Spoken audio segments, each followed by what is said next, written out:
possible to be talking about one single person if I'm talking about paintings, murals, sculptures and architecture?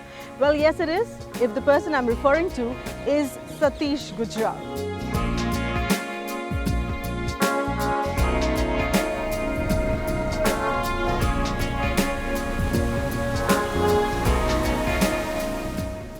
Well, hi there. This is Decoding Gujral with the Belgian Embassy.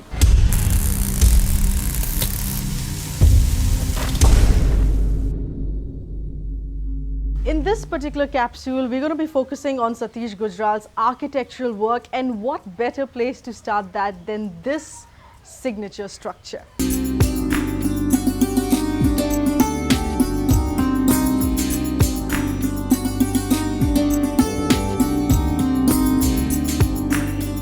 This building was one of the first and most challenging assignments for Satish Gujral when it was built in the early 80s.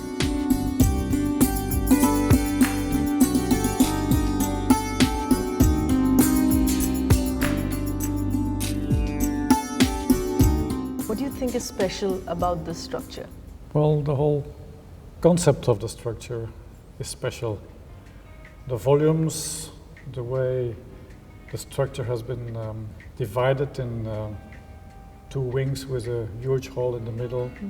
All this makes it into a very special place. In daytime especially, there's quite a bit of light. And then you come down and then you see the gardens, which are spread out around. Yeah. And they form altogether part of the whole impression that this building gives. So you have got spaces and then extra spaces. It's very cozy. It's very welcoming somehow. It always makes people very happy. And when we are away for a week or two, when we come back, we're very happy to be here. And especially every day when we walk out in the garden to go swimming, it just feels, you know, everything just goes away, your mind clears, and it's just very nice place to live. Do you think that's interesting when you say it's inviting, it makes you happy, despite it being a large, imposing structure? Precisely, that's the beauty of the building.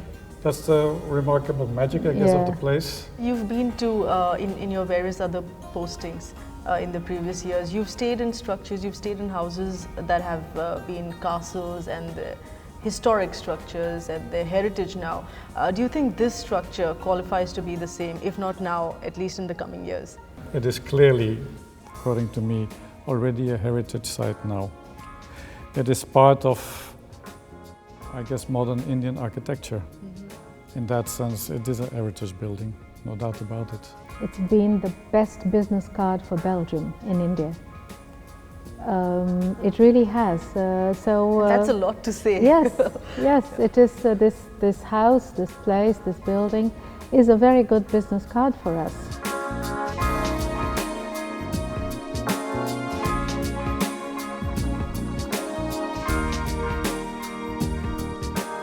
When was that point in your career when you felt that architecture being another department, another area that you wanted to explore? And were you intimidated by it? I never stopped when I wanted to do something, because I never did it for anything but my own real desire.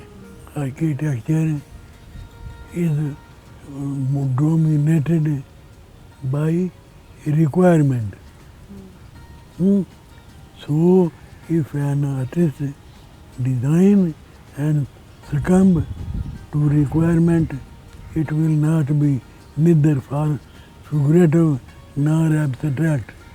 Let's talk about this building here, the Belgian Embassy, on why you feel this structure has been so landmark. I never designed a building. It was only because this Belgian diplomat was a friend of mine, and he had seen one house I designed at Prithviraj Road, that he thought I must do it. On his insistence, I agreed, but I did not expect they will hire me. While designing this entire complex, Satish Gujral says that he was well aware that just because he was an artist first, he didn't necessarily need to create or invent a new language in architecture altogether. So he felt that in order to create a new expression, he could toss around the existing vocabulary into a brand new combination. How do you manage to maintain a relation between art and architecture? Because what you do in art is a personal expression of your own world, but architecture, one would say relatively, is more formal. I think separating of art and architecture shows a total misunderstanding of what art is. Art began as an expression in creatively of any object the artist came across. And this was so for centuries. Art and architecture were never thought separately. Okay. Only in recent times the separation came, and as a result both suffered. I see. Creativity of both became less and less.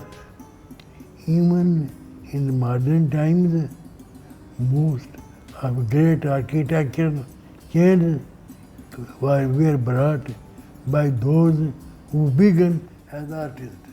I see. Take the creator of Chandigarh, Le Corbusier. Yes.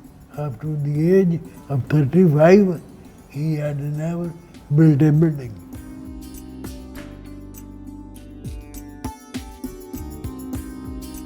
Is there a surprise element? Do you think they're unexpected? Now, of course, you're extremely familiar with the entire place, but do you think it still has unexpected niches, unexpected corners, which suddenly step into a large room? For people who come here the first time, they might feel a little bit disoriented and might lose their way a little bit because you have the big hall, but then you've got basically two wings with salons on either side, and then you got some more passages below. The funniest story I can tell you is that we lived here a year, and when we come out of our private sitting room and we want to go out, for some reason I always take the stairs to the right and he always takes the stairs to the left, and the dog gets confused which stairs he has to take to go up. So, and that has been going on for a whole year. Many local architects tried to abuse me for not being architect and building. So much that when the Belgians commissioned me to build the embassy, many leading Indian architects wrote letters to Germany protesting that a very non-professional is being commissioned by them. They really just looked at the project on its merits and also especially on its aesthetic merits. So it was a very, in a way, objective decision that was taken in Brussels, far away from Delhi. And we realized that, of course, now that Satish Gujral, who was already, of course, a well-known artist, that it was his first project as an architect, but that was not a consideration for us. And we are, in a way, happy that that it was Satish Gujral who became the architect behind this project, because obviously I think that the whole concept of the compound, not just here the residence, but also the chancery, the quarters and the other houses on the compound, they all make plus the gardens, they all are one coherent project. And it is inspired completely by his vision. Belgium was one of the first countries to establish diplomatic relations with India. And then when they wanted to build in the 80s, it had to be a statement. And so it was not, the aesthetics were very, very important, as the aesthetics are very important in Belgium. So the best man won. And it is really nice of Mr. Gujral to be so indebted to Belgium, but so are we. We're very happy to live in a house that he built. It works both ways. And I think he's been grateful enough for a long time, so you should stop now. Indian Institute of Architecture recognized me and made me a fellow, Wow. not just a member. Right. I am a fellow Wow. of the Indian Institute of Architecture. The style of your structures, which is, they're usually at a very grand level. They have multi-layers. There's a lot of grandeur to the style of your structures. An artist always create what has not been seen before. Okay. So when I sat down to design Belgian Embassy, I wanted to look around for what has not been said. Some organizations on architecture and was published at that time from Indonesia. One review in it about Belgian Embassy Yes. began by saying the design of Belgian Embassy shows to what direction the future of architecture is going to be. All right. Any favorite spot of yours in this residence or in this complex? I like the more, let's put it like a TV salon, which is a very cozy place, especially in the winter when it gets pretty cold, and it's a nice and cozy place where you can sit, watch some TV, read books. I just love the whole place, especially when we have to give dinners or parties. I'm just so grateful that I have the space to use it. No, I feel good everywhere. It's my home. The landscaping, yes. The landscaping, and then, you know, just walking from my bedroom to the swimming pool. It's my home, so I'm just happy. Wow. The garden is also very nice because it has been made in such a way that you really feel completely private, even though, after all, we are surrounded by pretty busy streets nowadays. Yes. But you're there, you sit in the garden, and you feel like you're in a nice, green, peaceful Patch. place. Yeah.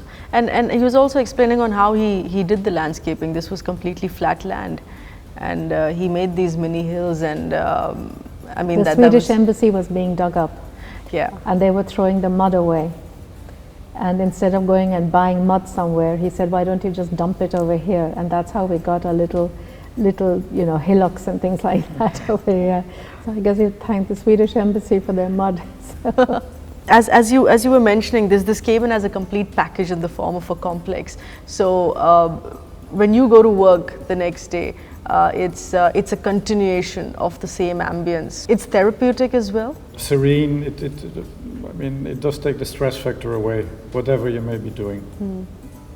And that's very important because we are extremely busy here in India. I personally feel that being an artist, he anyway has to create harmony. So I guess subconsciously, when he made a drawing, he would do that anyway. That it would give you this serene aspect, and it would give you this pleasure that you get from the moment that you come into the house. It's like looking at a piece of art which gives you pleasure.